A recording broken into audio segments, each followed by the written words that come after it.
शेख मोहम्मद बिन Rashid Dubai के oil producing country से convert करके टूरिस्ट स्पॉट बनाने के लिए एक आलीशान और शानदार स्ट्रक्चर बनवा रहे थे। दुबई के साहिल से 1300 फीट की दूरी पर यह दुनिया का सबसे ऊंचा होटल होने वाला था और शायद सबसे ज़्यादा लग्जरी भी। ये साल था 1996 और यही वो बिल्डिंग थी जिस पर दुबई का फ्यूचर डिपेंड कर रहा था, क्योंकि अब दुबई के पास कमाई का कोई जरिया नहीं बचा था।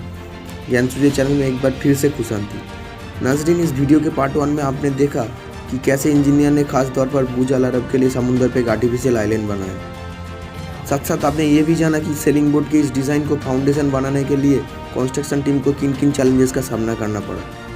और अब वीडियो के पार्ट 2 में आप जानेंगे कि कैसे बुर्ज अल अरब का स्ट्रक्चर खड़ा किया गया। स्ट्रक्चर खड़ा होने के बाद जब इंजीनियर को मालूम पड़ा कि ये अर्थक्वेक को स्टॉर्म प्रूफ नहीं है, तो फिर कैसे इस मसले से जान छुड़ाई गई। कैसे 2 सालों तक इंटीरियर डिज़ाइन का काम चलता रहा और 2 सालों की मेहनत के बाद भी शेख ने इस डिज़ाइन को क्यों रिजेक्ट कर दिया था। और दुबई के रूलर की एंड टाइम पर बुर्ज अल अरब में फ्लोटिंग रेस्टोरेंट की फरमाइश को इंजीनियर ने किस मुश्किल तरीन मरहले से गुजर कर पूरा किया।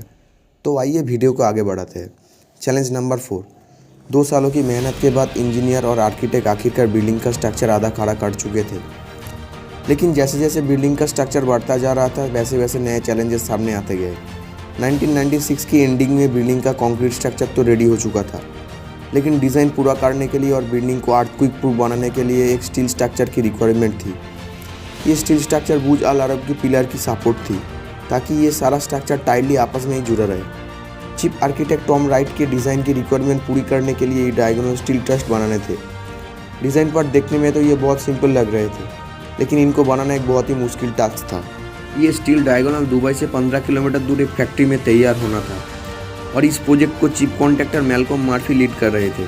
हर एक डायगोनल की लंबाई एयरबस A38 से भी ज़्यादा थी और हर एक का वजन 10 रोड रूलर से भी ज़्यादा। ये डायगोनल बिल्ड करना शायद इतना मुश्किल नहीं था, लेकिन इसको कंस्ट्रक्शन साइट तक ट्रांसपोर्ट करना वाकई बहुत ही डिफिकल्ट साबित हुआ। एक डायगोनल को 3 ट्रकों की सपोर्ट से 15 किलोमीटर दूर कंस्ट्रक्शन साइट पर पहुँचाना था। ये कन्वॉय इतना बड़ा था कि इसके लिए सारा ट्रैफिक भी रोक लिया गया था। लेकिन जब ये डायगोनल कंस्ट्रक्शन साइट पे पहुंचे तो एक और मुसीबत गले आ गई। Challenge number 5। मसला था कि ये भारी भरकम स्टील डायगोनल 200 मीटर की ऊंचाई तक कैसे चढ़ाए जाएंगे। हर एक डायगोनल का वजन 165 टन था, जिनको 200 मीटर की हाइट तक लिफ्ट करना था। जो लिफ्टर उनके पास मौजूद थे वो इतना ज़्यादा वजन उठाने की काबिल नहीं थे। आखिरकार सिंगापुर से खास लिफ्टिंग गियर मंगाए गए। उन्होंने ये डायगोनल लिफ्ट किए। डायगोनल को लिफ्ट करके स्टील बैकेट में फिट करना था, लेकिन यहाँ आकर मामले ने एक नया टर्न मार लिया। जी हाँ, क्योंकि दुबई का टेम्परेचर पूरे दिन में 15 डिग्री सेल्सियस तक ऊपर नीचे होता है। जब टेम्परेचर बढ़ता है तो स्टील एक्सपेंड होता है और टेम्परेचर ड्रॉप की सूरत में स्टील वापस श्रिंक हो जाता है।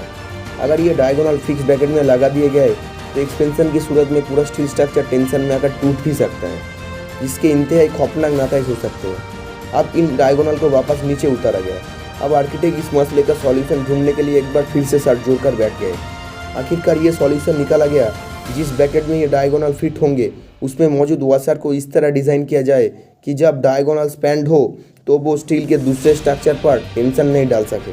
इस खास ब्रैकेट को फिजिकल शेप देकर तमाम डायगोनल फिट कर दिए गए। Challenge number 6। अब बुर्ज अल अरब का आउटर स्ट्रक्चर कंप्लीट हो चुका था, लेकिन उसका डिज़ाइन और स्ट्रक्चर दुबई के मौसम के लिहाज से बिल्कुल नया था। दुबई के साहिल पर कभी कभी ऐसी समुद्री हवा चलती है जिनकी स्पीड 150 किमी पर आवर भी जा सकती है। वैसे तो ये स्ट्रक्चर स्टॉर्म प्रूफ बनाया गया था, लेकिन फिर भी उसको टेस्ट करना ज़रूरी था। आर्किटेक्ट को जिस चीज़ का खतरा था उसको वॉर्टेक्स शेडिंग कहा जाता है, जिसमें तेज़ हवा स्ट्रक्चर से टकराती है तो एक वाइब्रेशन पैदा होती है। ये टेस्ट करने के लिए बुर्ज अल अरब का एक मॉडल वाइन टैलेंट टेस्ट में भेजा गया। वाइन इंजीनियर वॉकर वुडग्रेड ने जब टेस्ट किया तो वो वॉर्टेक्स शेडिंग का रिजल्ट पॉजिटिव आया। उसका मतलब ये था कि तेज़ हवा के दौरान बुर्ज अल अरब का स्ट्रक्चर वाइब्रेट करेगा, इंतहाई खौफनाक सिचुएशन को दावत दे सकता है। वाइन इंजीनियर ने इसका जो सॉल्यूशन पेश किया उसमें बिल्डिंग का डिज़ाइन चेंज करना लाजमी था, लेकिन चीफ आर्किटेक्ट टॉम राइट का कहना था कि डिज़ाइन चेंज करने से बिल्डिंग की खूबसूरती ख़त्म हो जाएगी। लिहाजा आपको कुछ ऐसा करना था जिसे डिज़ाइन भी चेंज ना हो और वॉर्टेक्स शेडिंग से भी छुटकारा मिल सके। लेकिन उसका एक और सॉल्यूशन भी था जिससे ये मसला हल किया जा सकता है, और वो था ट्यून मास डैम्पर। जी हाँ, ट्यून मास डैम्पर एक ऐसा मैकेनिकल सिस्टम होता है जिसमें एक वेट लटक रहा होता है। जब वाइब्रेशन पैदा होने ही लगती है तो ये सिस्टम खुद वाइब्रेशन एब्जॉर्ब करके स्ट्रक्चर को महफूज रखता है। ऐसे कोई मास डैम्पर वीक पॉइंट पर लगाकर बुर्ज अल अरब को वॉर्टेक्स शेडिंग से भी महफूज बना दिया गया। Challenge number 7। अब बुर्ज अल अरब को पूरे 4 साल गुजर चुके थे। आउटर स्ट्रक्चर भी कंप्लीट था और वाइन टनल टेस्ट भी नेगेटिव आ चुका था, लेकिन कुछ तो था जो इस आलीशान ड्रीम पैलेस का लुक खराब कर रहा था। समुंदर की साइल पर कुछ पुराने होटल और बिल्डिंग इस नए होटल का व्यू खराब कर रहे थे, जिनको शेख मोहम्मद के ऑर्डर पर गिरा दिया गया। अब व्यू कुछ बेहतर तो हुआ, लेकिन जब शेख ने कंस्ट्रक्शन साइट का विजिट किया तो उनको कुछ अधूरा अधूरा लगा। उसके बाद शेख ने जो फरमाइश की वो सुनकर इंजीनियरिंग टीम की होश ही उड़ गए। दुबई के रूलर का कहना था कि उनको बुर्ज अल अरब में एक ऐसा फ्लोटिंग रेस्टोरेंट भी चाहिए जहां डिनर करते वक्त ऐसा महसूस हो जैसे समुद्र के ऊपर हवा में बैठकर डिनर किया जा रहा है। क्योंकि ये फरमाइश ऐसी थी कि ना तो उसके लिए कोई सपोर्ट बनाई गई थी और ना ही इंजीनियरिंग टीम उसके लिए प्रिपेयर्ड थी। अब कोई ना कोई तो सॉल्यूशन निकलना था, क्योंकि अब ये शेख की फरमाइश का सवाल था।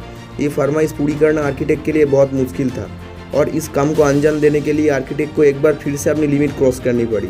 कई महीनों की मेहनत के बाद आखिरकार एक डिज़ाइन तैयार कर लिया गया, जिसमें बुर्ज अल अरब की कंक्रीट कोड में स्टील ब्रैकेट लगाए गए और फिर उनमें 10 मोटी बीम डाली गई।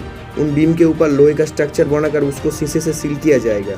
बुर्ज अल अरब का ये फ्लोटिंग रेस्टोरेंट वाकई इंजीनियरिंग हिस्ट्री के कॉम्प्लेक्स मॉडल में से एक है। चैलेंज नंबर 8, क्योंकि बुर्ज अल अरब की खूबसूरती बाहर से ज़्यादा उसके इंटीरियर में है, इसी वजह से अब बाड़ी की world class super luxury hotel की इंटीरियर डिज़ाइन का काम जल्द से जल्द स्टार्ट किया जाए।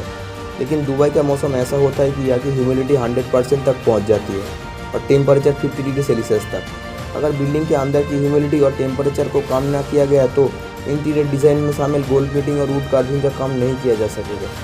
इसी वजह से अब टास्क था इस आलीशान बिल्डिंग को ठंडा करने का। ये साल था 1997 और अब बुर्ज अल अरब को पहली बार सेंट्रल एयर कंडीशन का काम शुरू हो गया, जिसके लिए विंडो पैनल लगाकर बिल्डिंग को सील किया गया और सीलिंग बोर्ड के डिज़ाइन के हिसाब से एक साइड पर आइकॉनिक फैब्रिक वॉल लगाने का काम भी शुरू हो गया। ये फैब्रिक वॉल दुनिया की सबसे बड़ी फैब्रिक वॉल है, जो बुर्ज अल अरब के पूरे एक साइड को कवर किए हुए है। इसकी खास बात यह है ये सनलाइट को रिफ्लेक्ट करती है, जिससे बिल्डिंग का टेम्परेचर भी कम रहता है। बिल्डिंग सील होने के बाद पहली बार 1997 में बुर्ज अल अरब को सेंट्रल कूलिंग सिस्टम ऑन कर दिया गया और तब से लेकर अब तक यानी पिछले पूरे 24 सालों से कोई एक दिन ऐसा नहीं है जब बुर्ज अल अरब का कूलिंग सिस्टम बंद हुआ हो। चैलेंज नंबर 9, दिन रात की मेहनतों के बाद अब बुर्ज अल अरब इंटीरियर डिज़ाइन के लिए बिल्कुल रेडी था। इंटीरियर डिज़ाइन का काम मासूद डिज़ाइनर खोन चिऊ ने करना था, जो वर्ल्ड क्लास डिज़ाइनर की माहिरतरीन डिज़ाइनर है।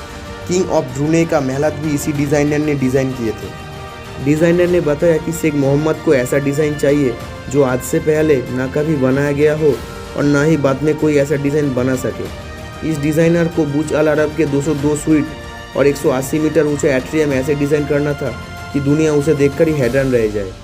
इस काम को अंजाम देने के लिए इटली और ब्राज़ील से 2400 स्क्वायर मीटर मार्बल मंगाया गया और वो भी बिल्कुल प्राइम क्वालिटी का। बुर्ज अल अरब में जितने मार्बल लगने थे उनकी साइज़ 3 सॉकर ग्राउंड की बराबर बनती है और आप यकीन नहीं करेंगे कि जितना मार्बल मंगाया गया था उतना ही 24 कैरेट गोल्ड भी मंगाया गया था, यानी 2400 स्क्वायर मीटर या फिर 3 सॉकर फील्ड जितनी बड़ी गोल्ड प्लेटिंग भी मंगाई गई, क्योंकि किसी भी चीज़ को गोल्ड पेंट करना दुबई के रूलर के शान के खिलाफ है। इंटीरियर डिज़ाइन का काम ख़त्म करने की डेडलाइन अब करीब आती जा रही थी। इंटीरियर डिज़ाइन से जुड़े हर शख्स पर प्रेशर बढ़ता जा रहा था। डिज़ाइनर ने बुर्ज अल अरब के इंटीरियर को लग्जरी लुक देने के लिए कोई कसर नहीं छोड़ी थी। डेडलाइन के बिल्कुल करीब डिज़ाइनर ने अपना काम कंप्लीट कर लिया, लेकिन अब बारी थी शेख मोहम्मद के विजिट की। जब शेख ने बिल्डिंग का विजिट किया तो वो इस आलीशान इंटीरियर डिज़ाइन को देखकर हैरान रह गए, लेकिन साथ ही उन्होंने डिज़ाइनर पर एक और पहाड़ तोड़ डाला। उनका कहना था आपने अच्छी कोशिश की है, लेकिन ये कंप्लीट कब होगा। ये बात सुनते ही जैसे डिज़ाइनर और उनके टीम की पैरों तले ज़मीन खिसक गए। शेख मोहम्मद ने कहा कि ये एट्रियम दुनिया का सबसे ऊंचा और लग्जरियस एट्रियम है, लेकिन इसमें कलर्स कहाँ है। डिज़ाइनर ने एट्रियम के लिए वाइट कलर चूज़ किया था, जिसको शेख ने देखते ही रिजेक्ट कर दिया। अब एट्रियम को कलर देने के लिए फैब्रिक वॉल पर लाइट शो इंस्टॉल किया गया, डांसिंग फाउंटेन लगाए गए और मेहमानों की वेलकम के लिए एक आलीशान फिश एक्वेरियम भी सजाया गया। एट्रियम की वॉल को कलरफुल बनाने के लिए इसमें रेनबो सेट और गोल्ड प्लेटिंग का काम किया गया और एक बार फिर से शेख को आने की दावत दी गई और इस बार शेख ने पहली फुर्सत में ये डिज़ाइन अप्रूव कर लिया और ऐसे दिसंबर 1919 में बुर्ज अल अरब की आइकॉनिक बिल्डिंग कंप्लीट कर ली गई। अगली वीडियो में आप बुर्ज अल अरब में मौजूद 7 स्टार सर्विस के बारे में जान सकेंगे, जहाँ सस्ते से सस्ती चीज़ भी एक चाय का कप है और वो भी 1100 to 4000 रुपये होगा। उम्मीद है ज्ञानसू जी की ये वीडियो भी आप लोग भरपूर लाइक और शेयर करें।